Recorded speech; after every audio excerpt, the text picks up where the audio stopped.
Assalamualaikum warahmatullahi wabarakatuh. Kami dari kelas pendidikan biologi ICP atas nama Salsabilah dengan NIM 2101107511006 dan Nur Khairani Hafid Saat dengan NIM 2101075111015.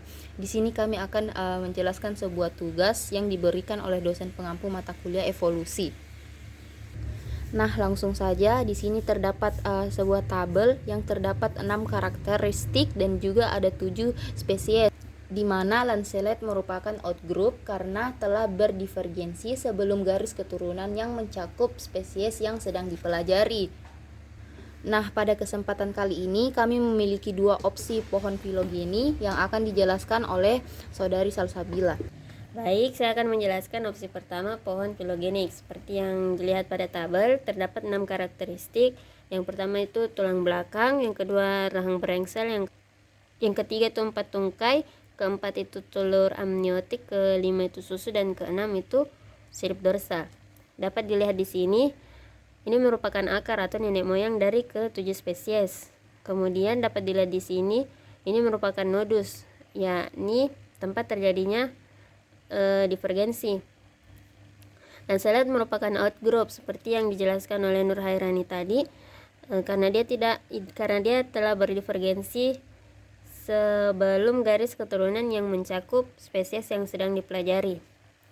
Kemudian pada pohon filogeni ini terdapat 6 nodus, 1, 2, 3, 4, 5, 6. 5 nodus pertama ini merupakan tulang belakang. Jadi lampre memiliki tulang belakang sedangkan Lancelet tidak. Kemudian yang kedua itu rahang brengsel. Lampre tidak memiliki rahang brengsel karena telah berdivergensi. Kemudian yang ketiga itu 4 tungkai. Yang keempat itu telur amniotik. Kelima itu susu dan keenam itu sirip dorsa. Di sini terdapat nodus juga karena tuna memiliki sirip dorsa. Kenapa tuna berbeda dengan lumba-lumba? Karena pada soal itu lumba-lumba memiliki 2 tungkai belakang yang tidak terlihat jelas, tapi terhitung menjadi 4 tungkai sehingga dia memiliki 4 tungkai. Nah, dapat dilihat pada tabel, lampre itu hanya dia memiliki tulang belakang tetapi tidak memiliki rahang, jadi dibuat seperti ini. Kemudian tuna dia memiliki tulang belakang dan rahang brengsel sehingga dia masuk di nodus kedua. Kemudian salamander dia memiliki 4 tungkai, dia masuk di nodus ketiga. Kura-kura dia memiliki telur amniotik sehingga dia masuk ke nodus keempat. Kemudian macan tutul dia memiliki susu, dia masuk ke nodus kelima, dan lumba-lumba juga masuk ke nodus keenam karena memiliki sirip dorsa. Dapat dilihat di sini, macan tutul dan lumba-lumba itu merupakan sister taxa karena dia berasal dari leluhur yang sama apabila dilihat dari nodus ini. Dia sama-sama memiliki susu. Dan dapat dilihat pada pohon filogenik ini yang disebut monopiletik itu apabila dilihat dari nodus telur amniotik ini merupakan monopiletik.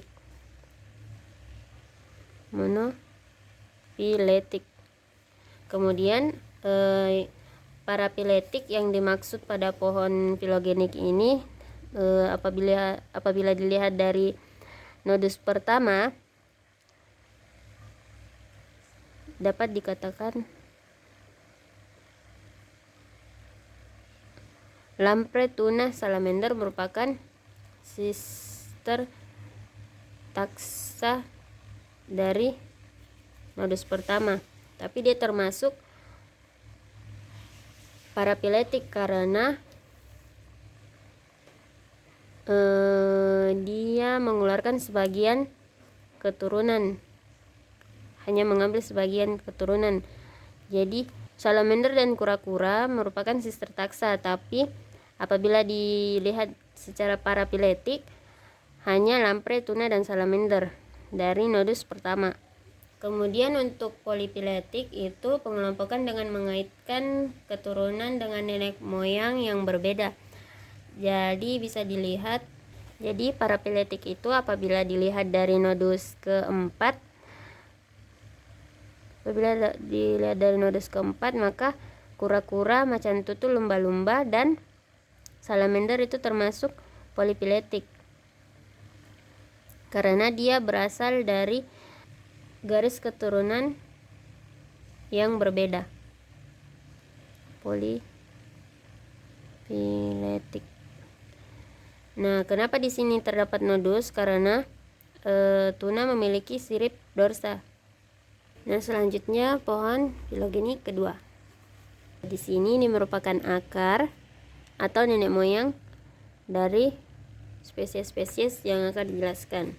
Kemudian ini merupakan spesiasi atau tempat pembentukan spesies baru. Terbentuknya spesies baru. Di sini dapat dilihat tuna dan lumba-lumba memiliki hubungan kekerabatan yang dekat. Dapat dikatakan ini merupakan sister taxa. Sister taxa melihat dari nodus yang keenam, ini sirip dorsa. Dapat dilihat di sini tuna dan lumba-lumba itu memiliki hubungan kekerabatan yang dekat karena memiliki satu garis berdivergensi. Dapat dilihat pada nodus keenam, ini sirip dorsa. Namun lumba-lumba juga memiliki garis keturunan 3, 4, dan 5, yakni 4 tungkai, telur amniotik, dan susu. Dapat dilihat di sini pada nodus pertama, ini tulang belakang. Lancelet termasuk outgroup seperti yang dijelaskan sebelumnya. Kemudian lamprey memiliki tulang belakang. Kemudian terbentuk lagi nodus, artinya lamprey telah terdivergensi dan tidak memiliki rahang berengsel. Pada pohon filogenik kedua ini terdapat 9 perubahan evolusioner, yang ini pertama, kedua, ketiga, keempat, kelima, 6, 7, 8, 9. Sementara di pohon filogenik pertama itu hanya terjadi 7. 1, 2, 3, 4, 5, 6, 7. Sehingga dapat disimpulkan dari kedua pohon filogenik ini yang parsimoni, yakni yang kedua. Sekian penjelasan dari saya. Wassalamualaikum warahmatullahi wabarakatuh.